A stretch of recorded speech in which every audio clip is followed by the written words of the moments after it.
Oh, great. There we Wonderful. go. There we go. Okay, here we go. So, welcome everyone. My name is Claudia Awad. I'm the Director of Learning and Development for Growth Coaching International, and my background is in psychology. I'm a coaching psychologist, and I've been working in this space for close to 20 years. I would like to actually, Christian, you introduce yourself. Yeah, so I'm Christian van Nierberg. I'm both an academic, a coach, and a consultant. I've written some books about this. Like Claudia, I've been in this industry about 20 years. Um, I'm very interested in the professional learning of coaches, and I think I've trained over 2,000 people, maybe more, to become coaches. So it's a big area of interest for me. So I'm just so grateful you're here and curious about this. Thanks, Christian. I just wanted to start today with a quote. Um, and Sir John Whitmore is a very famous coach and author and really has a lot of foundational things that a lot of coaches look towards. And this is a great definition. Of course, it's not the only definition, but this is a nice way to start off unlocking a person's potential to maximize their own performance. Christian, did you want to say anything about this? Mm. Yeah, well, really, when I was learning to become a coach, in my first training program, I stumbled across this quote. And my passion is really coaching in education. That's something I'm particularly excited about. And when I saw this quote, I just thought, wait a minute, that's what we do as educators. This is our role. And that's when I just thought, you know what, coaching has a big part to play in education because that's what we're all about. So, yeah, love that phrase. I'm curious what others think as well, but this idea of unlocking, really captures what's at the essence of coaching, which is the belief that the potential is there. So, Yeah. coaching is a methodology which is really about saying, um, we see potential in you. We know you're going to achieve amazing things, and we're going to support you to achieve those things by creating the ideal environment for you to do your best learning. So that's how I understand it at the moment. I would agree with Christian. And I think one of the important things is regardless of what industry you're in. So we might have, I know we have a majority of our people are from education, but we have people who come to us from health, from the corporate space. So this stands true for any industry that you're in because it's really about supporting the other person reach their potential as a coach. Any questions that anybody has? There is a raise your hand little icon there. If you do that, we can see. Otherwise, you can put it in the chat. If I can just add, may I, Claudia, just Yes. add something from a research perspective? Because one of the things I've been doing is researching the use of coaching in various contexts, particularly education. And a few themes come up about in relation to when you look at all of the research, what are some of the key messages? One key message is that coaching does enhance teaching practice. It does improve well-being of educators and students. So those are some key themes. But another key theme, and the reason we just wanted to share this webinar today, is one of the things that comes up when you look at the research is that the quality of training of coaches is a really important aspect. So I just wanted to highlight that the research is suggesting there's lots of benefits to using coaching, but that the quality of training of the coaches is important. And an accredited training program guarantees a certain level of professionalism. So I think that's one of my arguments for becoming an accredited coach is so that you're working at a global standard of professionalism. Yeah. Thanks. Thank you. So let's touch a little bit on the benefits of coaching. Maybe for some of you, this is something completely new and you're curious. Maybe for some of you, you already have been coached or have been doing it informally and would like to think about it in a more formal context. But there are lots of benefits, and this is obviously not an exhaustive list. But one of the most important things that I learned when I first became a coach that was so pivotal in my learning to then support others was the increase in self-awareness. Coaching has a lovely reciprocity because as I'm coaching someone, regardless of what industry you're in, I'm trying to increase their self-awareness, support motivation and self-determination. But the wonderful thing about coaching is as I'm coaching someone, I'm actually also increasing my own self-awareness. I'm thinking about how am I listening? How am I showing up?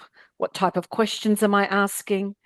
Christian, your thoughts on that? Yeah, you saw that I wanted to say I something can see it. to It's great. Claudia. We know each other well. Thank you. See, so that's the skill of noticing, and Claudia is an amazing coach, and you can see that skill already. I was going to add, and you've already mentioned this, Claudia, but one of the beautiful things about coach training is that in the process of being trained to become a coach, people increase their own self-awareness as well. So they learn about themselves. And I do think that's a huge benefit of coach training is that we start to increase our own self-awareness, but also we start to think about what impact am I having on others? Because that's really important in coaching is how am I coming across to other people? So one of the pieces of research around education said training school leaders to be coaches led to enhancements in their roles as leaders. So while they were becoming trained to become coaches, they were reporting that their leadership abilities were improved at the same time. So that's an interesting little parallel I wanted to mention. Thanks, Claude. Thank you. Coaching is also a solution focused, forward focused, action and goal orientated conversation. That's a lot. So I'm just going to quickly break that down. In coaching, we are always looking towards what's wanted. So we're not working with people in a negative space. So it could be, I want to be more confident as a leader. I'd like to be able to lead a more engaged team. If you're in health coaching, it could be supporting people's goals around fitness or well-being, but you're always working towards something. And what's really interesting about what Christian said about noticing, I would encourage you to notice as you're having professional conversations, what are the things that people are saying to you? And quite often people talk about what they don't want.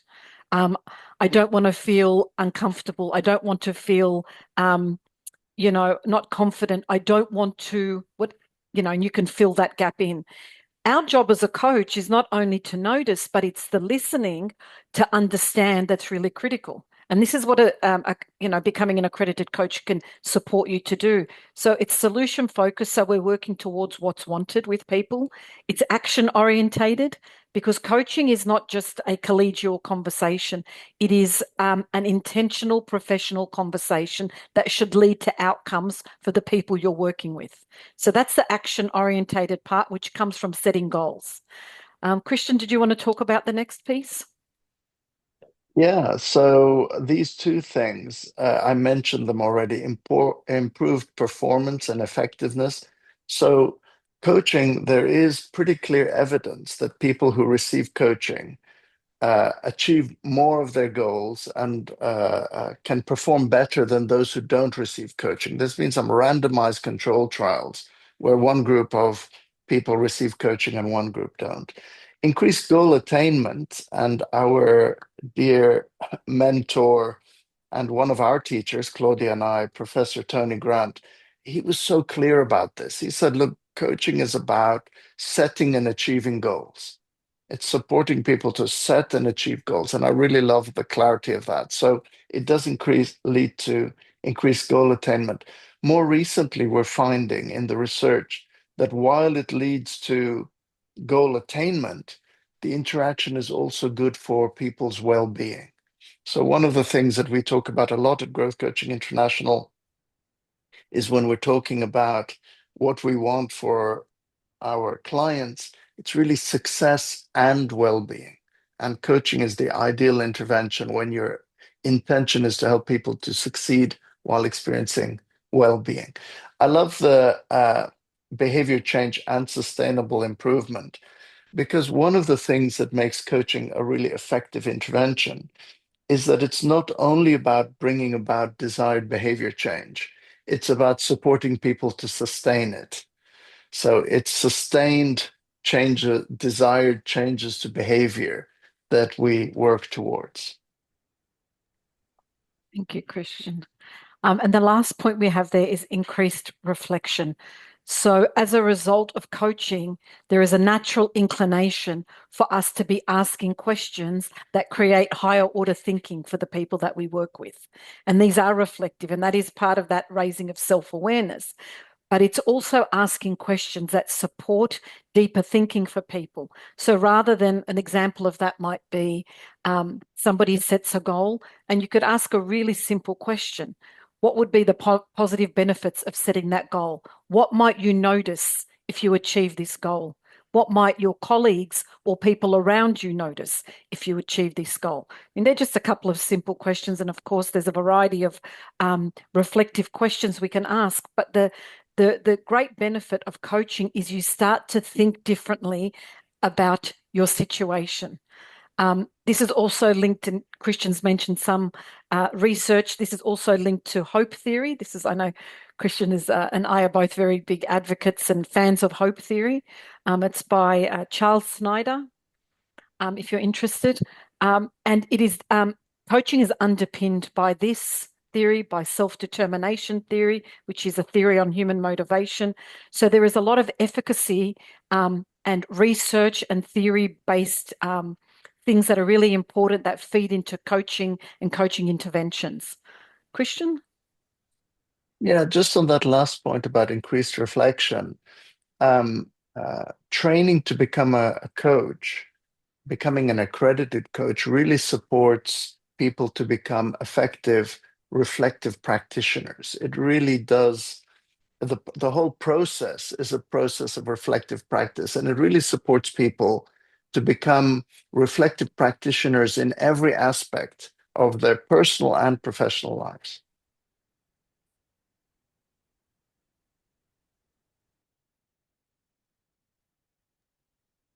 You're muted, Claudia. Of course. I just wanted to pause to see if there was any questions.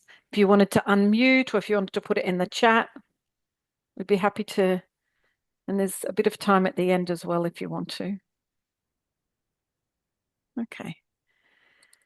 So we're linked to a global coaching organization called EMCC, and we have one accredited course that we offer, and it's called Coaching Accreditation Program.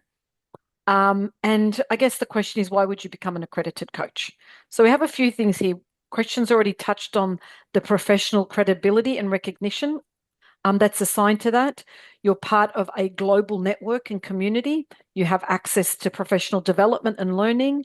Um, you have access to a network of other coaches that you can connect with, and they have networks globally. We have a chapter in Australia and Asia. There's a chapter in Europe, the USA. So there's chapters all around the world. Christian, I might let you talk to the next point. Yeah, I just wanted to talk about why would you want to be an accredited coach? And it doesn't have to be with the European Mentoring and Coaching Council, doesn't have to be through ourselves at Growth Coaching International. But I just wanted to highlight that the research suggests that one of the things that increases the chances of positive outcomes for clients is, in the academic language, it's called expectancy. So if the client expects that they're going to get positive results, they're more likely to get those positive results. So that means that if you are an accredited coach, you're probably building up the expectations of your clients. Your clients are going to think, this person's an accredited coach, they've been trained to a professional standard. So there's a reason to become an accredited coach on behalf of clients as well. But of course, there's so many benefits. So in any coach training that you do, people do tend to focus on these three elements. I've written a book that presents coaching in this way. It's called An Introduction to Coaching Skills, but those are the things that you learn.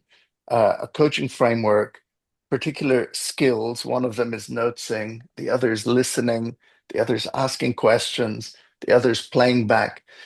But maybe the most important is this idea of way of being. We really, in this age of AI and so many distractions, the art of, really listening and connecting with others is very powerful. For me, becoming a coach is really doing some training in what's most human about being a human being. And then, of course, accredited status as a coach, EMCC is a global recognition, is helpful for career progression. It's helpful when you apply for jobs.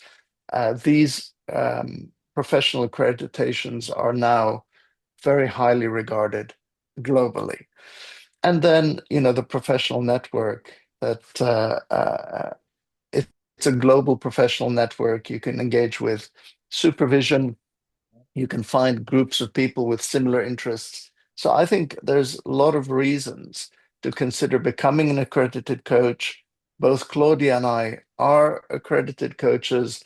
You have to take what we say with a pinch of salt because we do provide training on how to become an accredited coach. But really, honestly and genuinely, uh, for me, the process of becoming accredited really did strengthen my understanding of coaching and my credibility within the field. Thanks, Thanks, Claudia. thanks, Over to Christian. you. Yeah, that kind of segues into this next slide, which is often the confusion between what is coaching and am I coaching or am I receiving coaching? We've worked with a lot of people over the years, Christian and I, and people come along to the course and they say, oh, I thought I was coaching, but actually what I was doing was really mentoring. So we've got a small graphic here to show you some of the differences between coaching, mentoring, and maybe being a professional who might give expert advice. You could be a consultant. But ultimately, and I'm going to get Christian to go through the table with you, but ultimately you can see on the right-hand side, what coaching does is support people that we work with find their own solutions. It's not about us telling them. It's about us helping them think and support their thinking and their development along the way. And the other thing that I love about coaching, which is really hard for us as humans, is coaching is about asking, not about telling. And that's a really hard space to sit in sometimes, especially in the workplace. And one of the biggest things, and Christian and I, this is one of our favorite topics, is curiosity. And staying curious actually lends itself to asking. If I stay in a curious mindset and take a curious stance, I am more likely to ask a question and to create momentum and higher order thinking rather than just telling somebody what to do. And that also is underpinned by motivation, because if you think about yourself as a human, what's more motivating? Someone telling you what to do or coming to that conclusion yourself? But Christian, perhaps you can take us through the table briefly and we can open up for some final questions. Yeah, I'd like to do that. And it's a good colleague of ours called Michael Bungay Stanier. I don't know if anybody's heard of him, Michael Bungay Stanier. He's written a wonderful book called The Advice Trap. And the advice trap is about how we're drawn to giving advice, how we're drawn to telling people what it is. So he talks about this idea of an advice monster. And so that might be an interesting book to look at because I do think in many professions, people are promoted on on the basis that they're good problem solvers. So because we're so good at solving problems, when people are coming to us for support, we go into problem solving mode where we solve their problem for them. That's the idea of the advice monster, is thinking somebody's got something they want to talk to us about. Our first inclination is, I need to solve it for them and just tell them what to do. What's powerful about coaching is the intervention that's about supporting people by not telling them what to do. It's the opposite. We support people by creating the environments in which they can do their best thinking and come up with their own solutions. So that's why it's in that first category, the coaching approach, we call it non-directive. You could use the phrase non-prescriptive. You could call it facilitative. But the role of the coach is to facilitate the best thinking of the client. And remember this idea of unlocking potential. The reason we don't tell people what to do is because we believe in their potential. We think they can figure it out as long as we create the right environment. So that is coaching. Now, mentoring is very effective. We're not saying anything negative about mentoring. There are many times when mentoring is the right intervention. If the purpose is to transfer expertise from one person to another, then you want mentoring. But if the purpose is to create new leaders, if the purpose is to encourage creative thinking, if the purpose is to come up with confident people with high self-esteem, then coaching is more effective than even mentoring. And then the expert advice, again, we're not saying never do that. There are situations, like in emergency situations, when telling somebody expert information they can implement straight away is important. And I'll give you a personal, not but a professional example. People do come to me for support a lot because I work in a university. An academic supervisor. I used to lead organizations. So there's lots of situations where people would come to me for support. Step one is to determine what's the most helpful support for this person in this situation. So if a colleague came to me and said, tomorrow I've got this interview, I need to do well in the interview. In that case, I go into mentoring mode because there's only one day. It might be helpful for me to share some ideas. There are other times, emergency situations, where somebody might say, look, I've got this person on the phone, they're threatening something. I would say, this is what we need to do, expert advice. But when there's time and when the intention is to support people to learn, grow, and develop, when they come into my office and say, Christian, I just want to be a better communicator, then I would go to the coaching approach, which is, as Claudia said, I'm curious, I believe in their ability. I would be asking open-ended questions to help them think through what is it they want and what can they do to move there. And I would argue that this way of doing it, the coaching way of doing it, leads to sustained change in behaviors, whereas just telling people what to do might lead to a one-off change in behavior. So that's how we would determine these things. And I'd love to hear questions or comments from anyone who's joined us live.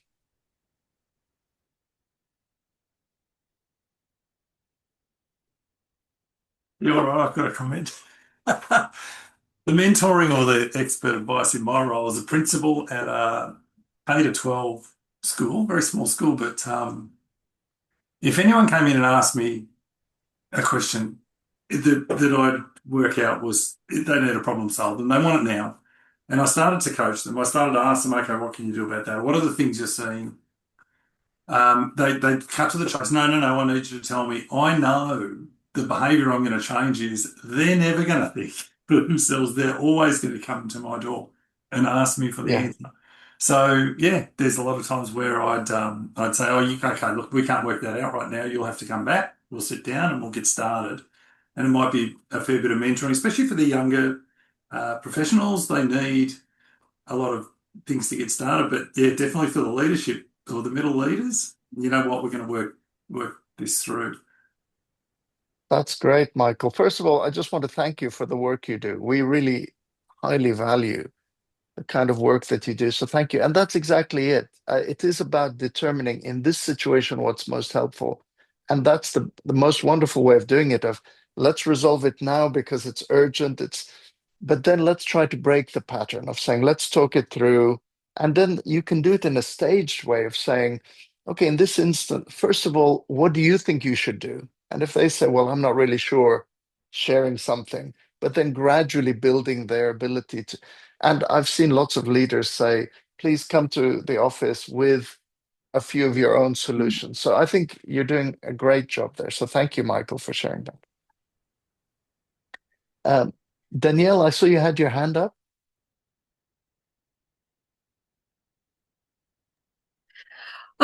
Michael, I'm also working in a K-12 school, and I think I did growth coaching with our staff through international probably about 8 years ago. And it was so nice to actually shift the conversation from, people asking for advice to go, look, now that we've talked about this for a half hour, what are your actions? What are you going to Yeah. do? And when people learn that when they come to you to solve something, is that actually when you come, you're always going to go back with your jobs. You don't get to dump them and walk away, and you don't get the answers as easily. And the first couple of times, yeah, it's hard, but the people who then come for those conversations when you're doing it well, it's really rewarding in schools to then give them that power to go and to know that their judgment is right, to know that they have the capacity for those steps. So There was really good follow-ups too. How did that go when yeah, and yeah. it's great to hear that they didn't say something like, oh, we just let it. But when they say, oh, I tried this, didn't work, and then I went on to this, and we're having a Mm. great deal of success, they're the great conversations, especially the newer, younger, excited Mhm. leaders and Yeah, teachers. It's just fabulous. They're much more reflective. Yeah, yeah. that's great. Well, thank you both. That's just wonderful to hear. And I really appreciate that. And one of the things I think as a coach and a leader, when people do say, Christian, just tell me what I need to do. I don't know. That's why I'm here. I'm asking because I don't know. One of the really helpful things that I think is, I wonder if this is what's holding the person back, is that anytime they're facing a challenge, their go-to is, I don't know what to do. So working with that is important, but we have to do it with compassion, as you say. Initially, you might say, look, do this right now. This is what you need to do right now. But pop back sometime and we'll talk through other strategies. So I love that idea. Thank you both for sharing, and thanks, Claudia, for Yeah, this I opportunity. just wanted to jump on and give actually a real example. My son trained as a high school teacher, and a really good example of the shift between coaching and mentoring was apparent when he did his first teaching block, and I think it was for a whole term, so about 10 weeks. And a few weeks into his teaching block, he was, teaching, and he had somebody observing him. And he asked the teacher a question, or his supervisor a question. She asked him a coaching question back rather than give him the answer. So it's something about discipline or classroom management. And it would be really easy to say, this is what you should do. That's kind of the expert advice. Or she could have mentored him and showed him what to do. But he'd already seen that happen. So she asked a really good question. The question was, what have you noticed me doing? I thought, what a great question, because that's putting it back onto him. Because part of coaching as well is not only to increase self-awareness, it's to increase responsibility. And every time I come to you for the answer, I'm taking away my autonomy and my agency by doing that, because I'm saying, you're the expert. And what happens is we start to create codependence. But what we want is independence. And the way we do that is by sometimes lightly pushing back or asking a question. Is it only in this class you're having issues? Or are you noticing it across other classes? But the other thing about coaching is we look for the positive deviance, the positive difference, which could be, what's one thing that you've noticed work well in your when you've had, a disruptive class. So I think coaching is always about pushing the boundaries in a good way to allow the person that we work with be better than they currently are. And Christian knows this very well. Carol Dweck, who's done a lot of research around growth versus fixed mindset. As leaders, as coaches, we need to have a growth mindset. So we have the belief that people can change, develop, and grow over time with support. And that's what coaching does. I know we're just about at time. So just before we go, you're going to get we're going to send you some articles. You'll get a copy of these slides and a few links. But basically, our coaching accreditation program is a hybrid course, goes for 23 weeks. It is online, but some of it is self-paced, and there's some and Georgina, I can see, has put something up in the chat. Some of it is self-paced and some of it is coming together in webinars. There's lots of practice. You're paired with people.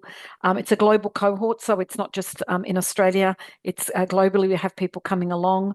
And it's grounded in research and practice, as Christian and I have described.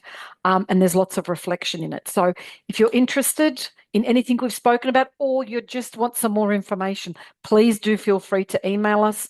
We are very, very happy to share information, even if you're not interested in doing the course. But we will send you an article and a few other things. I want to thank you all for coming. If you have any questions, please do put them in the chat, or you can respond to the email that we're going to send out. Thank you so much. Thank you, everyone. Thank you for your interest in this topic. We really appreciate you. Thank you so much.